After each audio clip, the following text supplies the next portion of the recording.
Hi friends, എല്ലാവർക്കും വീഡിയോയിലേക്ക് സ്വാഗതം. അങ്ങനെ ഞങ്ങൾ രാവിലെ തന്നെ റൂമിൽ നിന്ന് ഇറങ്ങി. ഇപ്പോൾ പോകുന്നത് ഭീമാ പള്ളിയിലേക്കാണ്. അതിനുശേഷം വിഴിഞ്ഞം ലൈറ്റ് ഹൗസ്, കോവളം ബീച്ച് ഇവിടെയൊക്കെ പോകുന്നുണ്ട്. ഭീമാ പള്ളിയിലേക്ക് എത്താൻ റെയിൽവേ സ്റ്റേഷൻ ഒരു 6 കിലോമീറ്റർ മാത്രമേ ദൂരമുള്ളൂ. കേരളത്തിൽ തന്നെ ഏറ്റവും പ്രധാനപ്പെട്ട മുസ്ലിം തീർത്ഥാടന കേന്ദ്രമാണ് ഭീമാ പള്ളി. അങ്ങനെ ഞങ്ങൾ ഭീമാ പള്ളിയുടെ ഫ്രണ്ട് സൈഡിലെത്തി. ഇവിടുന്ന് നേരെ നടന്നു കഴിഞ്ഞാൽ നമുക്ക് ഭീമാ പള്ളിയുടെ ഉൾവശത്തെത്താൻ പറ്റും. കേറി ചെല്ലുമ്പോൾ തന്നെ മറ്റ് പള്ളികളെ അപേക്ഷിച്ച് വളരെ മനോഹരമായ ഡിസൈനും ഒരു വെറൈറ്റി കളറുമാണ് ഭീമാ പള്ളിക്കുള്ളത്. അത് ഒരു വലിയ പ്രത്യേകതയാണ് കേട്ടോ. ഈ കാണുന്നത് ഇവിടെ നേർച്ചയ്ക്കുള്ള സാധനങ്ങളാണ് കേട്ടോ. വിളക്ക്, അരി, വെളിച്ചെണ്ണ ഇതൊക്കെ നമുക്കിവിടെ നേർച്ച നൽകാവുന്നതാണ്. ഇതൊക്കെ കൊണ്ട് തന്നെയാണ് ഭീമാ പള്ളിയെ വ്യത്യസ്തമാക്കുന്നത്. എന്തെന്നാൽ ഇവിടെ മതഭേദമില്ലാതെ എല്ലാ ആളുകളും എത്തി പ്രാർത്ഥിക്കുന്നു. ഹിന്ദുക്കളും ക്രിസ്ത്യാനികളും ഉൾപ്പെടെ വിവിധ മതസ്ഥർ ഇവിടെ എത്തുന്ന ഒരു സൗഹൃദവും ഏകാന്തതയും പ്രതിനിധീകരിക്കുന്ന ഒരു കേന്ദ്രം കൂടിയാണ് ഇത്. ഇവിടുത്തെ ഏറ്റവും വലിയ ഉത്സവമാണ് ചന്ദനക്കുടം മഹോത്സവം, അല്ലെങ്കിൽ ഭീമാ പള്ളി ഉറൂസ്. ഈ ഉത്സവം സാധാരണയായി 10-11 ദിവസത്തേക്ക് നടക്കും. ഉത്സവത്തിന്റെ പ്രധാന ആചാരമാണ് ചന്ദനക്കുടം സമർപ്പണം. കൊടിയേറ്റം, ഘോഷയാത്ര, പഞ്ചവാദ്യം, ദഫ്മുട്ട് പോലുള്ള കലാപ്രകടനങ്ങൾ ഈ സമയത്ത് ഉണ്ടാകുന്നു. ആയിരക്കണക്കിന് ആളുകളാണ് ഈ സമയത്ത് ഇവിടെ എത്തുന്നത്. ഇവിടെ വിശ്രമിക്കുന്നത് സയ്യിദുനിസ ഭീമാ ബീബി എന്ന മഹത്തായ സ്ത്രീയുടെയും അവരുടെ മകൻ മാഹിൻ അബൂബക്കറിന്റെയും ഖബറുകളാണ്. നിങ്ങൾ ഈ കാണുന്നില്ലേ ആടെന്തോ കഴിക്കുന്നത്? ഇത് ഇവിടുത്തെ നേർച്ച കേട്ടോ. ഇത് കഴിക്കുന്നത് അരിയാണ്. ആടിനും പ്രാവിനും ഒക്കെ നേർച്ചയായിട്ട് അരി വിതറി കൊടുക്കും. അതാണ് ഈ കാണുന്നത്. ചെക്കൻ ഇങ്ങനെ അതിനെ കളിപ്പിക്കുന്നുണ്ട് ആടിനെ. ഇതാണ് ഭീമാ പള്ളി കിണർ. ഈ കിണറ്റിലെ വെള്ളത്തിന് ഔഷധ ഗുണമുണ്ടെന്നും ലോകശാന്തിക്കായി ആളുകൾ ഈ വെള്ളം ഉപയോഗിക്കുന്നുവെന്നും വിശ്വസിക്കുന്നു. അങ്ങനെ ഭീമാ പള്ളിയിൽ നിന്ന് നമ്മളെ അടുത്ത ഡെസ്റ്റിനേഷൻ വിഴിഞ്ഞം ലൈറ്റ് ഹൗസിലേക്കാണ്. ഭീമാ പള്ളിയിൽ നിന്ന് വിഴിഞ്ഞം ലൈറ്റ് ഹൗസിലേക്ക് 12 കിലോമീറ്റർ ആണ് ദൂരം വരുന്നത്.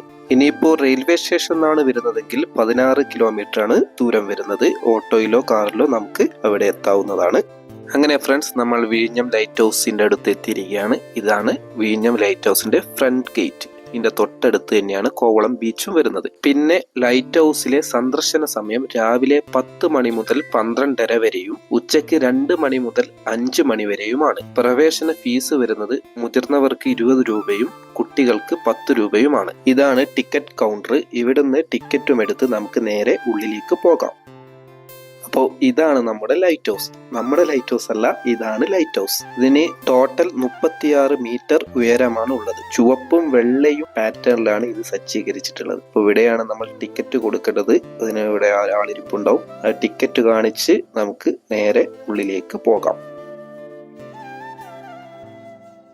ലൈറ്റ് ഹൗസിന്റെ ഉൾസൈഡ് അടിപൊളിയാണ് കേട്ടോ. കാണാൻ സൂപ്പറാണ്, നല്ല വൃത്തിയൊക്കെ ഉണ്ട്.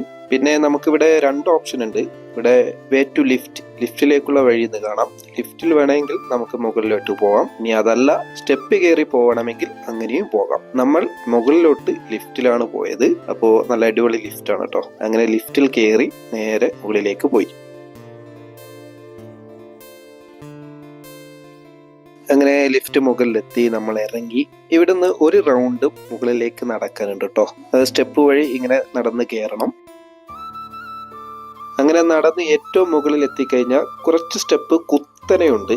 അത് കയറാൻ കുറച്ച് ബുദ്ധിമുട്ടായിരിക്കും പ്രായമുള്ളവർക്ക്. അല്ലാത്തവർക്ക് പ്രശ്നമൊന്നുമില്ല. അങ്ങനെ ഈ ഒരു സ്റ്റെപ്പ് കൂടി കയറി കഴിഞ്ഞാൽ നമ്മൾ ഇതിന്റെ ഏറ്റവും മുകളിലത്തെ വ്യൂ പോയിന്റിലെത്തും. ഇതാണ് കേട്ടോ ലൈറ്റ് ഹൗസിന്റെ ഏറ്റവും മുകളിലത്തെ റൂം. ഇതെന്താണെന്ന് ആർക്കെങ്കിലും മനസ്സിലായോ? ഇതാണ് ലൈറ്റ് ഹൗസിലെ ലൈറ്റ്. അതിന്റെ റിഫ്ലക്ടർ കണ്ടോ എത്ര വലുതാണെന്ന്? അത്രയും വലിയ റിഫ്ലക്ടറിലുള്ള പ്രകാശമാണ് നമുക്ക് അത്രയും ലോങ് കിട്ടുന്നത്. അത്രയും വലിയ റിഫ്ലക്ടറാണ് ഇതിൽ യൂസ് ചെയ്യുന്നത്. കപ്പലുകൾക്ക് വഴികാട്ടി സിഗ്നലുമായിട്ടാണ് ലൈറ്റ് ഹൗസ് യൂസ് ചെയ്യുന്ന അറിയാലോ അല്ലെ? അപ്പൊ അത്രയും വലിയ റിഫ്ലക്ടറാണ് ഇതിൽ യൂസ് ചെയ്യുന്നത്. അതും നല്ലൊരു കാഴ്ചയായിരുന്നു. അപ്പോൾ ഇതാണ് ഫ്രണ്ട്സ് ലൈറ്റ് ഹൗസിന്റെ മുകളിൽ നിന്നുള്ള കാഴ്ച. അതിമനോഹരമാണ് കേട്ടോ. ഇത്രയും ഞാൻ പ്രതീക്ഷിച്ചതല്ല. നല്ല അടിപൊളിയാണ് കാഴ്ച. 140ഓളം സ്റ്റെപ്പ് കയറിയിട്ടാണ് നമ്മൾ ഇതിന്റെ മുകളിൽ എത്തിയിട്ടുള്ളത്. ടോട്ടൽ 140 സ്റ്റെപ്പ് ഉണ്ട് ഈ ലൈറ്റ് ഹൗസിന്. അപ്പോൾ ഇതിന്റെ മുകളിൽ നിന്ന് നമുക്ക് കോവളം ബീച്ചാണ് കാണുന്നത്. പിന്നെ ഹവാ ബീച്ച്, അറബിക്കടൽ ഒക്കെ നമുക്ക് ഇതിന്റെ മുകളിൽ നിന്ന് കണ്ട് ആസ്വദിക്കാൻ പറ്റും. എല്ലാവരും വരുമ്പോൾ ഇത് കാണുക, ആസ്വദിക്കുക. നമ്മളെ വിഴിഞ്ഞം തുറമുഖം അതൊക്കെ ഇവിടുന്ന് കാണാട്ടോ. അങ്ങ് ദൂരെ കാണുന്നത് വിഴിഞ്ഞം തുറമുഖമാണ്. അപ്പോ അത്രയും മനോഹരമായ കാഴ്ചയാണ്. എല്ലാവരും ഇത് മിസ് ചെയ്യാതെ ഒരു പ്രാവശ്യം ട്രൈ ചെയ്യുക. അപ്പോൾ താഴോട്ടേക്ക് ഞാൻ സ്റ്റെപ്പ് വഴിയാണ് ഇറങ്ങുന്നത്. 140 സ്റ്റെപ്പാണ് ടോട്ടൽ ഈ ലൈറ്റ് ഹൗസിനുള്ളത്. അങ്ങനെ കാഴ്ചകളൊക്കെ കണ്ടു നമ്മൾ താഴോട്ടേക്ക് ഇറങ്ങുകയാണ്. ശ്രദ്ധിച്ചൊക്കെ ഇറങ്ങണം കേട്ടോ. അങ്ങനെ ഫുൾ സ്റ്റെപ്പ് താഴോട്ട് ഇറങ്ങിയാണ് ഞാൻ താഴോട്ടേക്ക് പോകുന്നത്. 140-ലധികം സ്റ്റെപ്പുകളുണ്ട് കേട്ടോ ഈ ലൈറ്റ് ഹൗസിന്. ഇത് അവിടുത്തെ ജനലിലുള്ള കൂടിയുള്ള ഒരു കാഴ്ചയാണ്. അടിപൊളിയാണ് കേട്ടോ കാഴ്ച. അപ്പോൾ നമ്മളിനി പോകുന്നത് കോവളം ബീച്ചിലേക്കാണ്. കോവളം ബീച്ച് തൊട്ട് അപ്പുറം തന്നെയാണ്, ലൈറ്റ് ഹൗസിന്റെ തൊട്ടപ്പുറം തന്നെ. കോവളം ബീച്ച് നമ്മൾ കണ്ടിട്ടുണ്ടല്ലോ, മേലെ ലൈറ്റ് ഹൗസിന്റെ മുകളിൽ നിന്ന് 200 മീറ്റർ അകലെയുള്ളൂ കോവളം ബീച്ചും ലൈറ്റ് ഹൗസും തമ്മിൽ. അപ്പോൾ ഇനി നമുക്ക് നേരെ കോവളം ബീച്ചിലേക്ക് പോവാം ഗൈസ്.